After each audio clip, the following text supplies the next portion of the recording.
Welcome to this fourth episode of Celtic Wave, where we find out how female surfers overcame inequalities in the sport locally and across the world. As in so many sports, the face of surfing was male-dominated, infused with macho demonstrations of ability. The first Irish national championships were held in 1967, but it wasn't until 1981 that a women's category was included.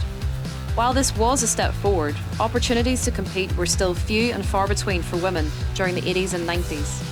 Like right through when I would have been competing, like on the senior team, there might have been 2 women's places and 6 male surfers and 2 male bodyboarders and a male longboarder. So you would have been like 2 women on a team of 12 or 14. And then Eurosurf Junior was even worse. Like we had under 14 boys, under 16 boys, under 18 boys, and then 1 under 18 girl. So no pathway for girls coming through the sport competitively. I've been going to the European Surfing Federation meetings, asking them to change the team. And, I remember the first time, just being sneered at and,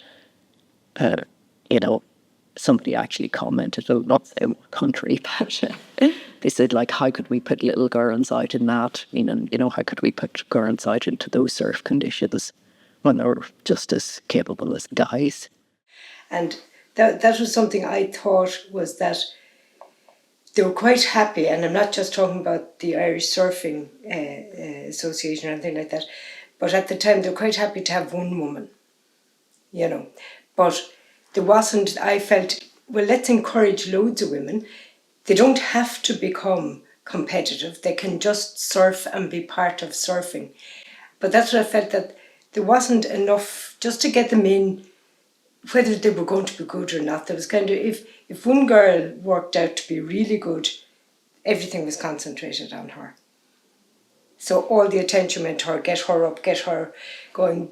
But in fact, I felt there should be a lot of that weren't great and were just there, just to get more women into the surfing community. And I think that's happened now with the surfing lessons, The women who pushed the sport of surfing in Ireland in those early days, people like Margaret O'Brien Moran, Grace Sullivan, and 13 times Irish champion Zoe Lally, broke down barriers and fought for equality within the sport at every level. I think, again, because of having mentorship is really important, and growing up here, it's also the home place of Zoe Lally, and she was running the surf club at the time too, and her sister Anna, and so to have that kind of those other female surfers who are at that next level to mentor me and take us into the surf and teach us and really encourage and motivate us to get into it was a kind of catalyst.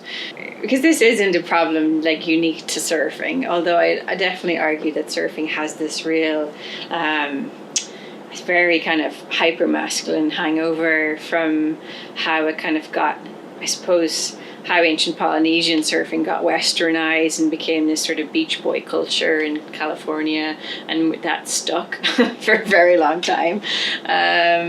Which that's not actually the history of surfing. And of course the other thing that's happened is women have been present all along, but they just haven't been included in the history of surfing, haven't been written into it. So it's great to see this space kind of starting to be reclaimed, and just actually both celebrating kind of the new surfing stars coming up in women's surfing, but also recognizing how that's built on such pioneering groundwork from so many women who didn't get any recognition. But it definitely is improving. There's more female surfing around Ireland. There's a lot of up and coming younger girls, which is great to see. So all the clubs are doing a great job in that sense. I would probably encourage a lot of people to start surfing, especially girls, because I feel like many times, especially older girls, they put limits on themselves, and then when they enter the water surfing, they're really good. As well as overcoming misconceptions about their ability to ride waves, female surfers have also faced practical barriers through limited access to clothing.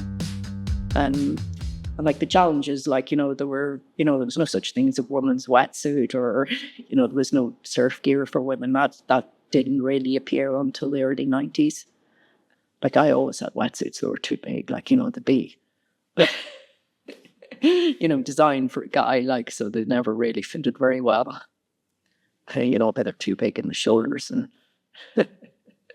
baggy in the wrong places, tight in other places. Thanks for watching. If you enjoyed this episode, please like and subscribe for more content. In the next episode, we hear from the Irish surf team, who travelled to El Salvador in 2021 in a bid to reach the Olympics. Because it's in the Olympics now, it's giving younger kids idols to look up to. Because like, not many people know about the WSL who aren't surfers, but if it's in the Olympics and they're watching it, they'd be like, oh, that's cool, I want to do that.